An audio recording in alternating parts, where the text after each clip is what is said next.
Student, welcome to my channel Vigyan view. मैं हूं सदफ निशात और आपको आज मैं पढ़ाने जा रही हूं क्लास 10th का चैप्टर 6 जो कि है लाइफ प्रोसेस, और ये फुल्ली बेस्ड है एनसीईआरटी बुक के ऊपर। तो स्टूडेंट, स्टार्ट करने से पहले मैं ये बता दूं कि ये इस चैप्टर का फर्स्ट पार्ट है और जल्द ही मैं इसके बाकी पार्ट्स भी अपलोड करूँगी। जैसा कि आप सभी जानते हैं, कभी भी किसी चैप्टर को जब हम स्टार्ट करते हैं तो उससे पहले हमें ये पता होना चाहिए कि इस चैप्टर के इम्पॉर्टेंट टॉपिक्स क्या हैं और हम आगे पढ़ने क्या वाले हैं। तो इस चैप्टर के इम्पॉर्टेंट टॉपिक्स हैं nutrition, digestion, respiration, transpiration and excretion. तो चलिए स्टूडेंट, स्टार्ट करते हैं। स्टार्ट करने से पहले, इस टॉपिक को स्टार्ट करने से पहले कुछ छोटी चीज़ें भी हैं जिन्हें जानना हमारे लिए बहुत ज़रूरी है। अगर हम उन चीज़ों को जान जाते हैं तो इस चैप्टर को समझना हमारे लिए और भी आसान हो जाता है। सबसे पहले हम जानेंगे कि properties of living beings compare to non living. वो कौन कौन सी प्रॉपर्टी है, वो कौन कौन से गुण हैं जो हमें नॉन लिविंग से अलग बनाते हैं और लिविंग बीइंग्स बनाते हैं। तो इसमें के लिए सबसे पहले movement, grow, need food, excretion, respiration, reproduction, etc। ये वो सभी टॉपिक्स हैं, ये वो सभी चीज़ें हैं, प्रॉपर्टीज़ हैं जो हमें बताती हैं कि हम लिविंग ऑर्गेनिज्म हैं। ये जिनके अंदर भी हमें देखने को मिलता है वो लिविंग होते हैं। और ये सारी प्रॉपर्टी जो हैं, इनको पूरा करने के लिए हमें कुछ प्रोसेस करना पड़ता है। सभी लिविंग ऑर्गेनिज्म में कुछ प्रोसेस करना पड़ता है और यही वो बेसिक प्रोसेस हैं जो हमारे बॉडी फंक्शन को मेंटेन करते हैं, जो हमारे सर्वाइवल के लिए ज़रूरी होते हैं, और ऐसे ही हम क्या कहते हैं, लाइफ प्रोसेस। तो यहाँ पर इसके डेफिनेशन को ज़्यादा डिफरेंट ना करते हुए, जो डिफरेंट हमारे पास डेफिनेशन प्रेजेंट है उसी को पढ़ते हैं। The basic process which maintain body functions and are necessary for survival are called life process. और वो कौन से इंपॉर्टेंट लाइफ प्रोसेसेस हैं, तो हम देखते हैं कि वो कौन से इंपॉर्टेंट लाइफ प्रोसेसेस हैं। Important life processes are nutrition, transportation, metabolism, reproduction, respiration and excretion. जैसा कि आप सभी क्लास 10th के स्टूडेंट हैं, आई होप आप इन सभी टर्म्स से आपको पता होंगे। लेकिन एक मेटाबॉलिज्म है, इन सभी टर्म्स को हम डील करेंगे आगे, लेकिन मेटाबॉलिज्म को अभी थोड़ा सा आप लोगों को समझा देते हैं कि क्या होता है ये मेटाबॉलिज्म। तो मेटाबॉलिज्म हम उन बायोकेमिकल रिएक्शंस को बोलते हैं जो हमारे लिविंग सेल्स के अंदर होते हैं, और उन सभी रिएक्शन को हम कलेक्टिवली मेटाबॉलिज्म कहते हैं। जैसा कि मेटाबॉलिज्म दो तरीके से होता है, एक anabolism and second, sorry student, एक एनाबॉलिज्म एंड सेकेंड कैटाबॉलिज्म। इनको हम लोग एक साथ क्या बोलते हैं, metabolism.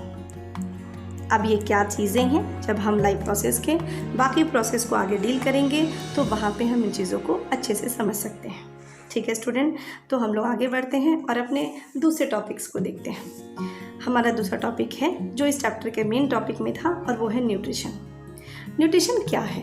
Nutrition can be defined as the process of intake of nutrients from which organism derived energy to work, या फिर required for life process. Means nutrition को हम कैसे डिफाइन कर सकते हैं? न्यूट्रिशन वो प्रोसेस है जिसके थ्रू हम न्यूट्रिएंट्स को लेते हैं, इनटेक करते हैं, और जो डिराइव होता है एनर्जी, जहाँ से एनर्जी डिराइव करते हैं हम किस लिए, काम करने के लिए। और हम कौन सा काम करते हैं, हमारी बॉडी कौन सा काम करती है, तो वो सभी प्रोसेस जो हमारे सर्वाइवल के लिए ज़रूरी है, रिक्वायर्ड फॉर लाइफ प्रोसेस। अब क्या है भाई, अब न्यूट्रिशन को आगे पढ़ने से पहले एक टॉपिक यहाँ पर हमारे पास एक टर्म आया, nutrients. What is nutrients? Nutrients क्या है? तो न्यूट्रिएंट्स वो कंपाउंड होते हैं, न्यूट्रिएंट्स वो कंपाउंड जो फूड के अंदर प्रेजेंट होते हैं, जो हमारे लाइफ के लिए एसेंशियल होते हैं। तो हम यहाँ पे कह सकते हैं कि न्यूट्रिएंट्स क्या होते हैं? तो न्यूट्रिएंट्स कंपाउंड होते हैं इन फूड जो एसेंशियल होते हैं to life, essential to life. अब वो कौन कौन से हमारे पास न्यूट्रिएंट्स अवेलेबल हैं? तो हमारे पास 5 न्यूट्रिएंट्स होते हैं, जैसा कि हम लोग शायद क्लास 6 में पढ़ते आते हैं कि वो 5 न्यूट्रिएंट्स हैं जो हमारे फूड में पाए जाते हैं। तो जिसको हम लोग समझ लेते हैं, हमारे पास 5 न्यूट्रिएंट्स हैं और वो न्यूट्रिएंट्स कौन कौन हैं। सबसे पहले हमारे पास carbohydrates, then fat, then vitamins, proteins, minerals। इसको हम लोग देख सकते हैं कि ये 2 किस काम के लिए होते हैं और ये बाकी 3 किस काम के लिए होते हैं। तो ये एनर्जी सप्लाई करते हैं, सप्लाइज एनर्जी। तो ये क्या करते हैं भाई? तो ये क्या करते हैं? ये हमारे बॉडी पार्ट्स को बनाने में हमारी मदद करते हैं। Needed for making body parts like blood, skin, bones, और ये इनका एक बहुत इम्पॉर्टेंट रोल प्ले करते हैं performing various life process inside body. तो फ्रेंड, आई होप कि आपको समझ में आ गया होगा आप लोगों को कि न्यूट्रिएंट्स किसे कहते हैं। तो स्टार्ट करते हैं न्यूट्रिशन के बारे में। ऑर्गेनिज्म के अंदर अभी हम लोगों ने समझा है कि न्यूट्रिशन किसे कहते हैं। तो in organism there are different ways for obtaining food. आप सभी ने अपने आसपास देखा होगा कि जितने भी ऑर्गेनिज्म हैं उन सभी के का जो तरीका होता है न्यूट्रिशन लेने का, वो बिल्कुल डिफरेंट होता है। अलग अलग तरीके से अपना खाना लेते हैं वो। जैसे आप देख सकते हैं कि हम लोग अपने खाने को पका कर खाते हैं, जबकि जो एनिमल्स होते हैं वो कच्चा ही अपने प्लांट को खा लेते हैं। जैसे कि आपने देखा होगा कि पेड़ ये जो फूड लेते हैं ये अपना फूड अपने बॉडी के अंदर ही बना लेते हैं। तो इस बेसिस पे हम कह सकते हैं कि बहुत सा various organism different modes of nutrition can be seen. इसी बेसिस पे हम ये कह सकते हैं कि सभी ऑर्गेनिज्म अलग अलग तरीके के मोड्स से अपना न्यूट्रिशन लेते हैं। तो स्टूडेंट, इसमें आगे देखते हैं। तो इस बेसिस पे मोड ऑफ न्यूट्रिशन क्या है? तो मोड्स ऑफ न्यूट्रिशन, 2 तरीके का मोड ऑफ न्यूट्रिशन होता है। एक हम कह सकते हैं autotrophic nutrition and then heterotrophic nutrition. अब इनको हम लोग आगे बहुत ही डिटेल में पढ़ेंगे, लेकिन फ़िलहाल अभी हम जान जाते हैं autotrophic. It means, auto means होता है सेल्फ, ट्रॉफिक का मतलब न्यूट्रिशन। वो ऑर्गेनिजम्स जो अपना खाना खुद बनाते हैं और वो किसी पर डिपेंड नहीं होते हैं खाने के लिए, उन्हें हम ऑटोट्रॉफिक कहते हैं।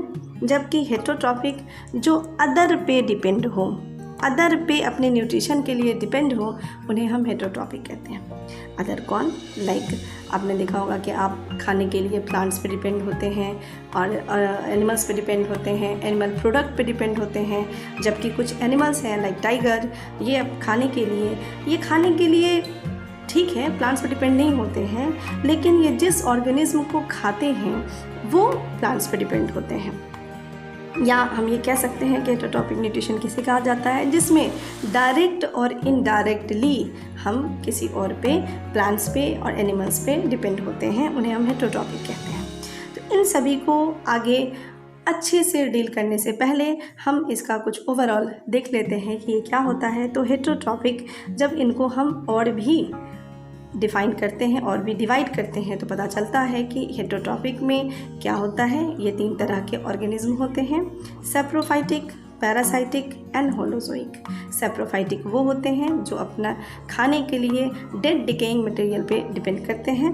पैरासाइटिक वो होते हैं जो किसी भी होस्ट बॉडी के इनसाइड और आउटसाइड रह करके अपने एनर्जी को लेते हैं। और होलोजोइक वो होते हैं जो कॉम्प्लेक्स फूड को लेते हैं, इंटेक करते हैं और अपने बॉडी के अंदर उसे डाइजेस्ट करते हैं। तो इस बेसिस पे होलोजोइक के अंदर भी 3 तरह के ऑर्गेनिज्म होते हैं। एक होता है हर्बीवोर्स, एक होता है कार्निवोर्स और एक होता है ओमनिवोर्स। हर्बीवोर्स ये वो होते हैं ऑर्गेनिज्म जो सिर्फ और सिर्फ ग्रीन प्लांट खाते हैं, और कार्निवोर्स वो होते हैं जो सिर्फ और सिर्फ एनिमल्स पे डिपेंड होते हैं, और ओमनिवोर्स वो होते हैं जो दोनों पे डिपेंड होते हैं, प्लांट्स और एनिमल्स दोनों पे। तो स्टूडेंट्स, यहीं पे आज का वीडियो ख़त्म करते हैं। और आप लोगों को अच्छा लगा हो मेरा वीडियो तो प्लीज़ सब्सक्राइब करें मेरे चैनल को, लाइक करें और साथ ही अपने दोस्तों के साथ शेयर करें। इसी के साथ मैं आप सभी लोगों से विदा लेती हूँ। मिलूँगी आपसे इस वीडियो के अगले पार्ट में। Good day. I hope